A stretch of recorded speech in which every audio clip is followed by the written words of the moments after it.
With results from Crown Jewel and more, this is Wrestling Hub. My name is John, and you're watching the Wrestling Report.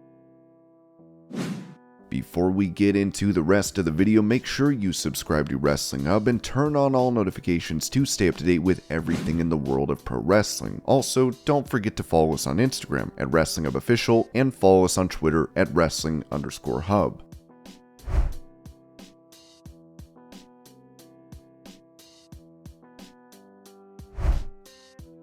At AEW Rampage this week, filming started for the company's upcoming reality show, as it was reported that production began this week for a new AEW reality series that is being produced for Warner Brothers Discovery, PWInsider.com has confirmed. There was a camera crew filming talents backstage in Baltimore Dynamite, and they are again filming today backstage at Rampage in New Jersey. We are told the series will focus on the behind the scenes of AEW, as seen through the experiences of several talents that will be the focal point of the series. There is no word when the series may debut. This is the second AEW reality TV project following Roads to the Top, which ran for a 6-episode first season in 2021.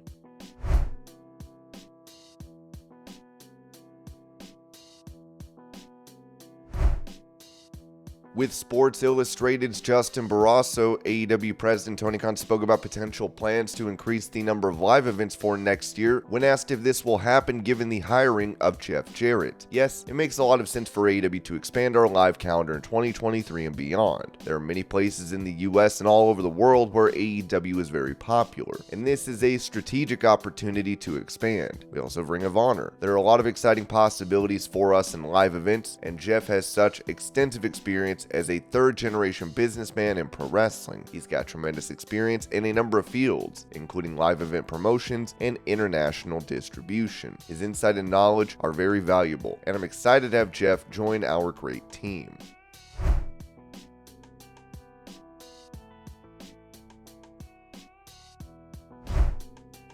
When talking to Radio Raheem, Bobby Lashley mentioned bringing his former faction back together. The Hurt Business was something that everybody loved and everybody will still love. Never say never. Not even never say never. I will make sure that somehow, some way, we get back together, because it seems like right now everybody is getting back into some sort of group in WWE. There's so many different factions coming together. The most important faction and one of the biggest factions for the last few years, the one that took us through the pandemic, was the Hurt Business.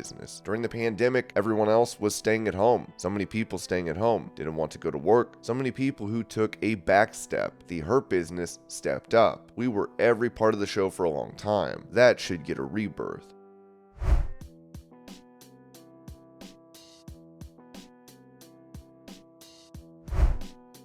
Talking about Austin Theory's match against Seth Rollins on Raw, Jim Cornette had this to say about it on his drive-thru podcast. The reason I watched Raw was because I heard about one match on it. I know what's gonna happen, but I gotta see it because I'm interested in it. My boy Austin Theory, the best young prospect. I won't say now the best young prospect. He's one of the best in-ring talents. He's the only guy that has come out worse since Vince has been gone.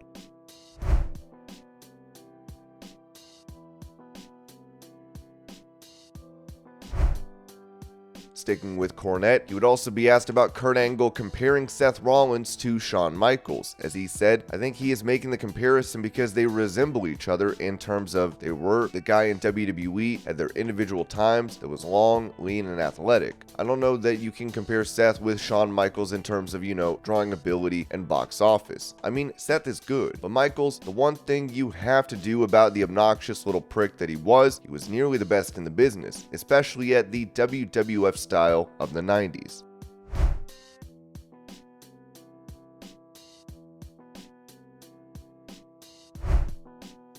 Taking to Instagram, Otis opened up on his learning disability and gave a shout out to his teacher for the help writing. Feeling cool and excited to finish my first ever book from front to back, Pet Sematary. About a year and a half ago, WWE approached me to get into reading class. My family and friends know, but here on the social, I'm here to tell you guys. I've always had bad reading dyslexia since I was in elementary school. My pronouncing is alright, but my comprehension has always been juicy for me. I'm embarrassed about it at times, but really can't do much about it besides do what we all do. Just get through it day by day. When Kimberly Swedberg became my teacher, she asked me what stories I'm into. I of course said anything horror, but I mentioned one movie that scared the out of me as a kid and still gets me, which is Stephen King's Pet Sematary. Kimmy goes, I'll see what I can do. I've been hearing for years from many how much better the books are than the movies. Didn't believe it till now. The two characters that scared me in the story were Timmy Baterman and Zelda. After reading this book, they seemed 10 times more evil and scary. Good lord. The story itself had like 5 things that go into great detail that the awesome movie didn't have, that made you love and invest in the characters even more. To me, this story was always so damn terrifying, depressing, and emotional. Pulls at your heartstrings and makes you go, what the hell? Thank you WWE, thank you Kimmy for being the best instructor and teacher, especially your patience with me. On to the next one, The Shining, Otis.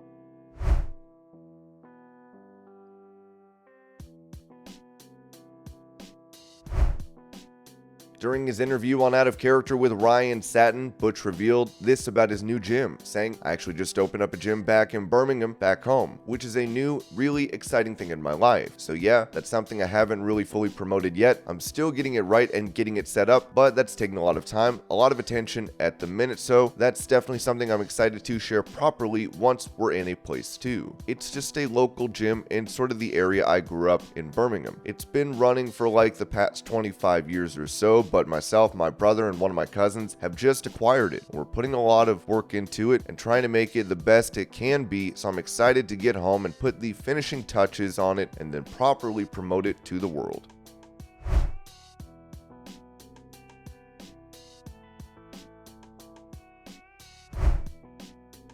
Revealing scrapped plans for Scarlett to manage a different WWE superstar, Sean Ross Sapp noted that Scarlett is now with real-life husband Karrion Kross on screen after both were brought back following their WWE releases. However, when NXT jumped to cable in 2019, there were some other pitches for her. Sources have indicated to Fightful that originally Scarlett was set to manage Damian Priest as far back as September 2019. However, Priest didn't think the fit was good for him and passed on the spot. There were some within NXT that actually thought the act was going to make TV up until the week it was nixed, which we're told was within the first few weeks of the brand airing on USA Network. After Priest passed on the idea, Scarlett's character was put on the back burner until it became clear that Karrion Kross was coming into the company. Those that we spoke to said in retrospect, it worked out better for all involved.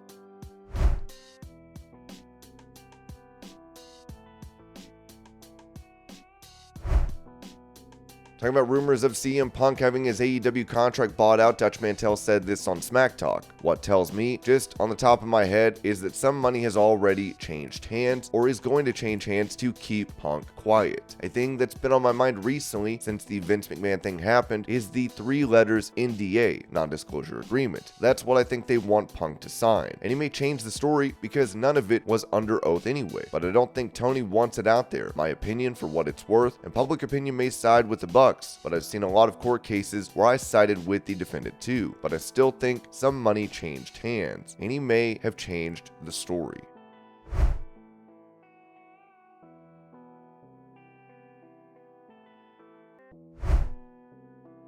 As Andrade previously got into a backstage altercation with Sammy Guevara, the former would be sent home from the company but not fired. Recently, he tweeted and deleted this as it reads, "Look man, I'm a man. If I wanted them to fire me, I'd quit and I've never done it."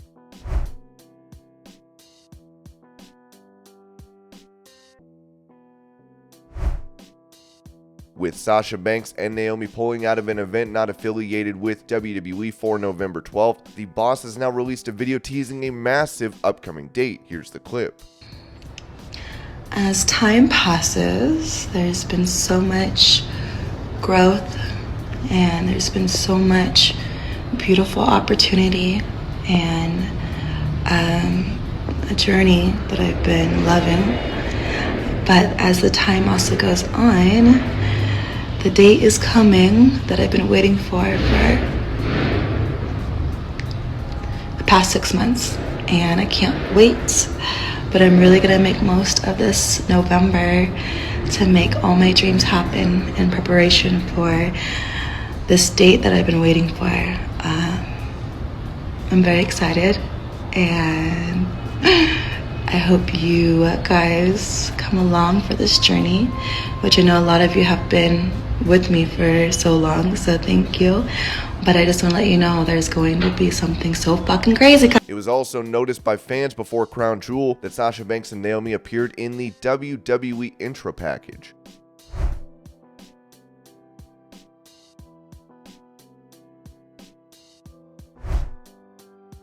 WWE set up 3 wonderful matches to kick off the show, but somehow managed to botch the booking of the ending each time. However, in doing so, they messed up elsewhere when talking about the endings of the 3. The first match saw Lesnar face Lashley. The match between the two was ferocious and hard-hitting, as was expected. With clearly no love lost there, it was all about a grudge between the two, with both of them hitting each other with their finishing moves. This was also showing the ferocity of the two. It looked like the fans would finally get the answer of who was the better superstar between the two. However, Lesnar got caught in the Hurt Lock and kicked off the turnbuckle for a quick pin over Lashley. The ending disappointed fans who wanted a lot more from the match. This was not the only ending that disappointed them, or it might have been written off as a one-off. After this, Asuka and Alexa Bliss lost their titles to the Damage Control because of the interference by Nikki Cross. Cross had returned to her original gimmick only recently, and no one saw the interference coming. She ran in and hit Bliss with the neckbreaker, taking her out and helping the Damage Control to win the match as a result. This meant that less than a week after winning the women's tag titles, they had lost the titles just that fast. This was yet another disappointing end, and it would not be the last one of the night. The next match was between McIntyre and Cross. Cross and McIntyre apparently had the hottest feud going into the match, but when the match ended, fans were left asking if they were actually upset with one another. They ended it in the manner they did. With McIntyre and Cross stuck in the cage, the obvious answer was to beat each other to an inch of their lives and not focus on escaping. However, since the match started, both seemed to have escape in mind, and that's what they were trying to do repeatedly. In the end, McIntyre won the match by escape. Once again, fans were less than happy with the fact that the match had ended in the manner that it did. 3 such matches back to back was not a good start for the Crown Jewel event, with WWE needing to do a better job in their booking.